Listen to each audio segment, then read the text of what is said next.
Hello everyone and welcome back to our channel. As we all know that Python, Java and C# are currently the most popular programming languages in the world, which is being practiced by most of the technical folks. But do you know neither Python nor Java developers are the highest paid programmers? Yes, you heard it right.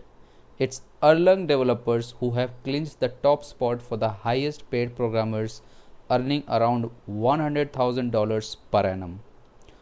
Although we know that artificial intelligence will be built on either Python or Rust, yet they are not the highest paying programming languages, but Erlang has continued to stay on the top for the past few years. Erlang was developed in Sweden by Ericsson, a telecommunications company, in the year 1980.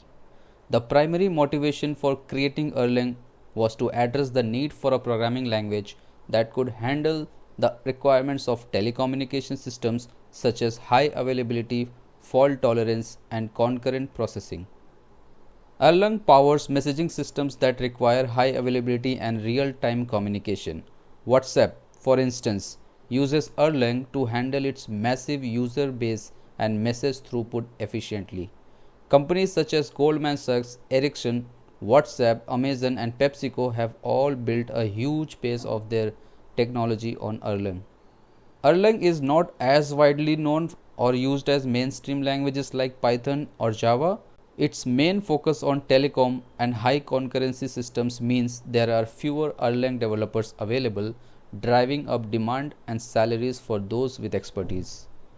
Erlang's unique features makes it irreplaceable in certain industries.